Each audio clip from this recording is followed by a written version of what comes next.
Welcome to Adapting Games and Centers for Socially Distanced Classrooms. I'm Melissa from Musical Interactions. We are in a unique situation this year with all the extra safety precautions we need for in-person classes.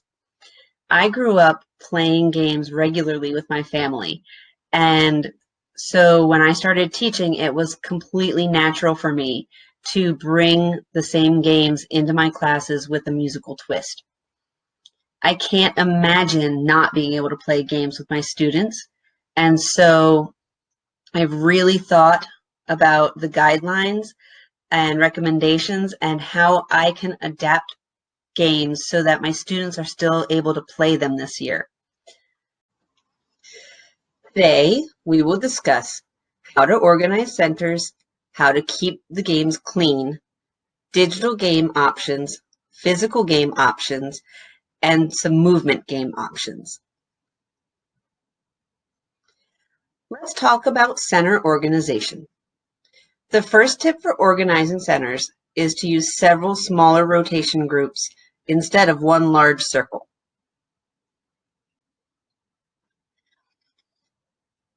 In traditional setups, the entire class is divided into smaller groups and rotate around a large circle of centers. In this rhythm-focused rotation, there are 5 different centers. In a class with 30 students, each center would need 6 students at it, and to complete the entire rotation, if each center took about 10 minutes to complete, we would need 50 minutes plus transition times. I'm not sure of your schedule, but I rarely had a schedule that allowed me to have 50 minutes of class time. So this wasn't possible for me. And even when I did have longer class periods, I didn't really want to devote an entire class period to doing centers. So the only time I really used this sort of setup was when I was going to work with the small groups on reteaching things, or if I needed to assess them on something. Instead, I prefer to use this alternative setup for my centers. I picked the 3 centers that my students like the best or that I really like, and those are put into 3 different groups. Each group is going to have the same 3 centers. In this example, there's the blue circles, the yellow, and the orange. Now I'm able to divide my class into smaller groups of 3 to 4 students. And a 10-minute center rotation is only going to take me 30 minutes plus transition time if I'm doing for the full period. I still don't really like taking an entire class time to do centers, but this was a much more manageable chunking opportunity for me to organize and keep track of. Tip number 2 is do not rotate centers within a single class time. Instead, I'm going to recommend that you only do one center in a class time and you keep track of which center the groups completed, and the following class time rotate to the next one. This is going to help limit the exposure of the games to different students so that we don't have the contact exposure with germs. This is going to eliminate the need to clean between rotations. And if you're using my alternative rotation setup, you're only going to need 3 class periods to get through all of the centers anyway. So 10 minutes for 3 weeks, and then I can have a whole new setup set out. It is going to be absolutely crucial for us to keep our materials clean to protect ourselves and our students. My first tip for keeping it clean is to have multiple copies of each physical game that you're going to use. If you're using the alternative center setup, you already are going to need at least 3 copies of the game to begin with. I would suggest adding an additional 2 to 3 copies so that if you don't have time to clean the games, you can quickly just swap out a new clean deck.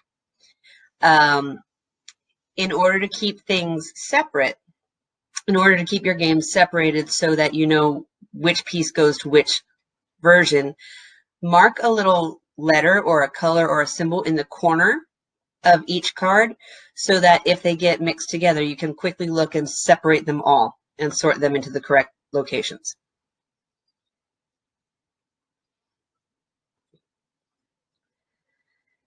If you're creating games on your own or you're purchasing them off of Teachers Pay Teachers or elsewhere, printing your games on cardstock is going to increase the longevity of your pieces.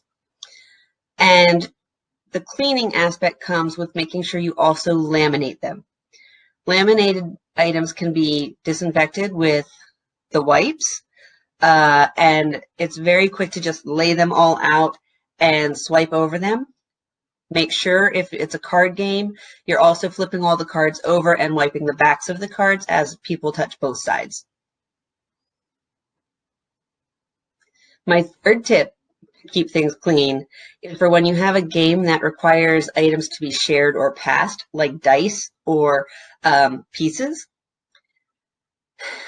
Consider having some disposable gloves available. As long as the students aren't touching their faces or putting their hands on others, you're going to limit the germs being spread through contact exposure. There are a lot of great digital options for games available. I'm going to focus on the two platforms that I really like. The first one is Kahoot Quizzes from Kahoot.com. There is a free basic account, which is going to limit you to multiple choice type questions or true and false questions. This works out really well for me. They're easy and they're manageable. If you want other options, then you can look at upgrading your membership to get those. There is an educator's membership available also. The free account is also going to limit how many plays each of your student-paced games can have. They're limited to 100.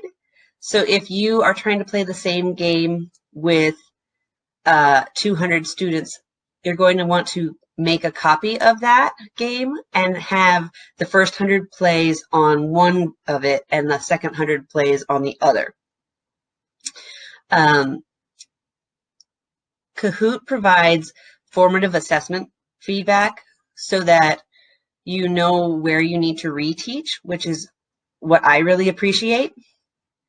And for centers, we're going to focus on student-paced challenges because these are not live games, so you don't need to have everyone start together. You can have them already set up on the devices before the students even enter the classroom or before you push into the classroom if you're on a cart. So here's the Kahoot platform. I've logged into my account and I'm going to go to Create. When you hit the Create button, you're going to get a menu with different templates to use. I'm going to show you the formative assessment template. The great thing about Kahoot is that it's all customizable. The time limit, the point value, you write your own questions. It's a really great platform and it's very simple to use. So when you're writing the questions in the question box up here, it's going to be really great because they tell you what type of question to put here. So in this question number 1 box, you want a simple introductory question.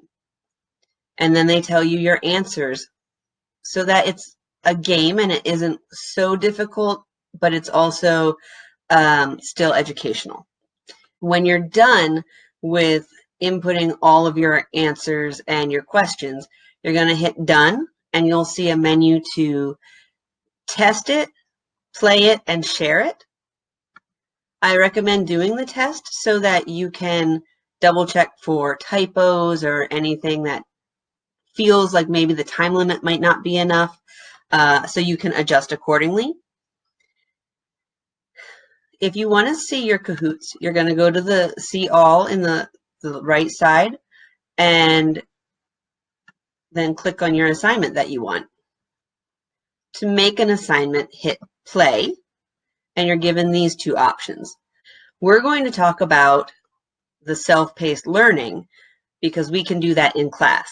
So we're going to hit assign, and then you need to create your challenge. So you need to pick the due date, and that's going to be the last day that you can actually play this version of it. And then you click create.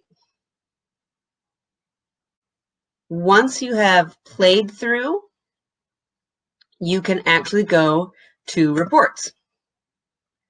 And your reports will show you, I'll show you this one because it has information in it. You can click on players. You see that it's one player. You can see that it's got 9 questions to it. And when you click on players, you see who played, you see how they did, and you see their final score. So their score is going to change depending on how quickly they answered the questions.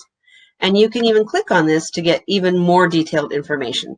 You can see what the questions are, you can see what type of question it is, and you can see how they answered, as well as how quickly they answered and how many points they earned for it. This is a great tool for reteaching so that you can see where students are struggling or if they just guessed really fast. Make sure that when you are having them play, when it asks them to put a name in, they're actually using their name, and that way you'll know which student had trouble where.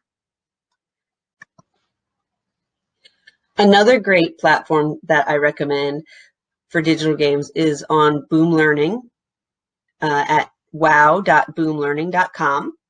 This site features decks of digital task cards called Boom Cards. These can be created by you, or you can purchase from independent authors in the Boom store. Again, there is a free membership that will limit you on class size as well as how many decks that you personally can create.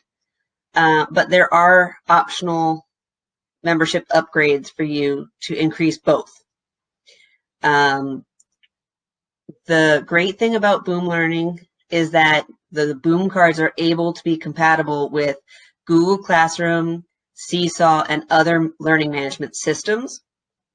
And if you have access to the devices or are a one-to-one school, this is a really great technology-based center. So this is the Boom Learning platform. Once you sign in, you'll see these different menu options across the top. If you're going to create your own decks, you're going to come here to the studio.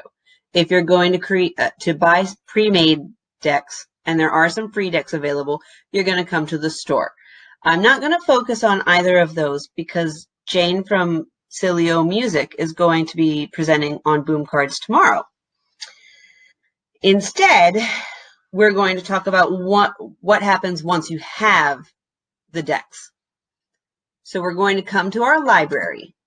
And in our library, you're going to see all the decks that you currently own, both ones that you've created and ones that you've purchased. And you're going to select the deck that you want. You click the blue action button. If you hit assign, you're going to need to give it to a specific class or a specific students. And that's going to require them to need a login and the app, and you're already limited by the number of students there. So I don't recommend that for centers. Instead, I'm going to recommend you go to the FastPin. This is going to allow anyone to play it with no limitations. So I click FastPin, and this tells you that the student logins aren't required and that you're not going to get any student reports. It expires in 14 days, but here is the code that you need that you would put into Google Classroom or Seesaw or whatever you use. So you generate that, and that is how the students will play. There are lots of different options for Boom cards. So no matter what your topic is, you'll be able to find something or create something. This is for different rhythm and In this particular game, this is my build a song. They're trying to move the icons to make the rhythm of Rain, Rain, Go Away. And it's self-checking. So if they have it right, they get the reward screen in this particular deck. But let's say they got it wrong. Let's say they put this and they were like, okay, that's all I know. Oops, try again, and it goes back and it keeps the one that's right, but it takes away the one that isn't. So they're really going to understand and be able to complete the game on their own. And again, this is possible for a lot of different topics. There are audio blips available too. But that's how you would share it with your students for center time. Some games that we have in our closets will work really well for social distancing with just a few tweaks.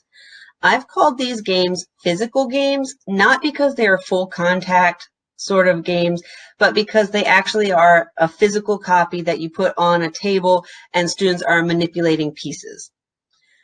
And the first game that can be slightly modified and it will work really well for social distancing is dominoes. With dominoes, there is nothing being passed between players. They don't have to share any sort of pieces. And so it's really going to limit the possibility for germs to be spread between students. Given that dominoes is a game of match, there are a lot of possibilities for different topics that we can use to reinforce. So I wanted to give a quick demonstration on how to play dominoes in case you're not familiar with the game. It's a tile game, and so on each side there's going to be two different items. And this particular game is my instrument family floor dominoes, which is why they're so big. There's an instrument on one side and the name of the family on the other. So if this was the card put down on the floor to play, the next player would either need the string family or an example of a woodwind instrument. And so if this card was in the next person's pile, they could attach it here and create the string and bass connection. The following player would either need a woodwind card or a brass family card.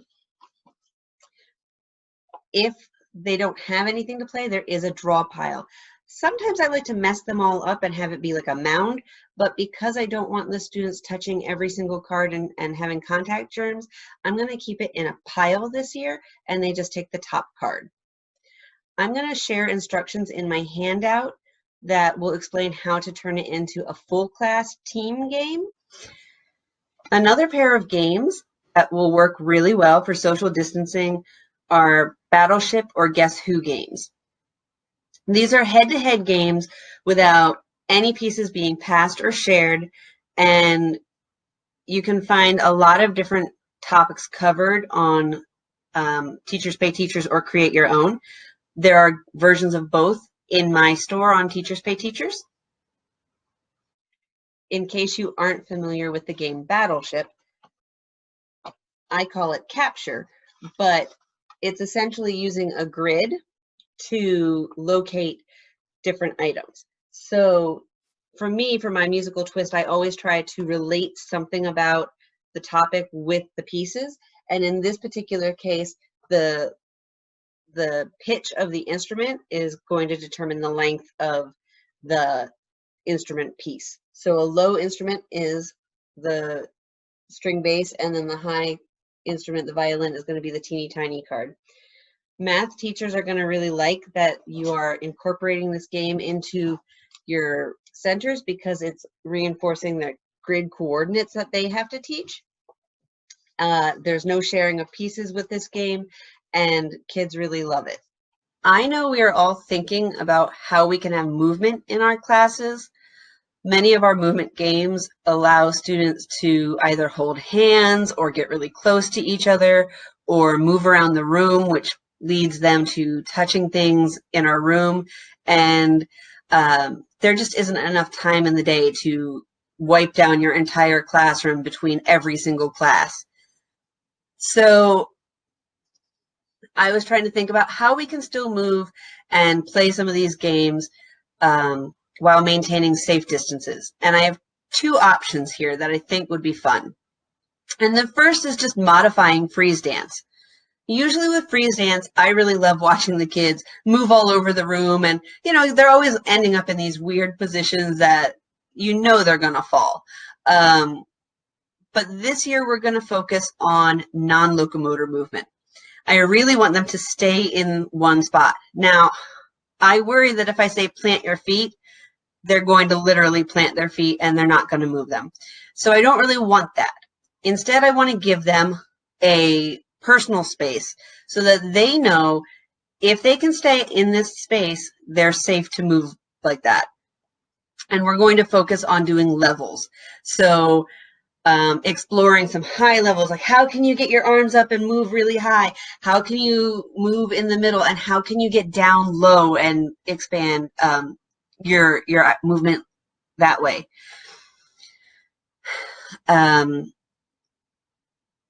I know a lot of teachers are really good at teaching the whole personal bubble, and if you pop it, then you're out of the game. I think that's great, but I also want to give them a physical representation. So for me, I'm going to try using hula hoops on the floor. I don't want them to pick them up, so I will need to really think about how to get that across. If I notice it happening, I might tape them down to the floor, or if there's carpeting in the room, use hook and loop like a sit spot and connect them that way. But this is going to give them a very defined space. If the hula hoops are too much of a distraction, then just taping the mark out on the floor with electrical tape or masking tape is a great option too. It won't last as long, but I'd rather have a specific marked area for them than let it open. Another game that would safely add movement without getting too close, I'm going to call the telephone passing game. This is an additive game where each student is going to add to the previous parts of the game, and there are endless variations that we could come up with. I used to play a game like this on long road trips with my family, where we would say things, where we would think about going to the grocery store and use the alphabet to determine what we were buying. So if my little sister said, I went to the grocery store and I bought an apple, and my turn was next, I would need to say, I went to the grocery store, I bought an apple and something with a B. And the play would continue until we completely hit the end of the alphabet, or somebody just took too long and messed up. So to make it a musical game, I started thinking about what can we do? We can sing, maybe, if that's allowed. Maybe that's allowed outside, if you're allowed to do classes outside. I know there are studies on that. And some schools have just said no. If you can't do singing, you can do body percussion. You can do some non-locomotor movements. So for me, I'm thinking if each student adds 1 or 2 beats of body percussion, and then the next person has to add 1 or 2 beats of body percussion to what they did. And if it keeps adding 2 beats at a time, you're going to pretty soon have this full body percussion dance that the class is trying to pass. And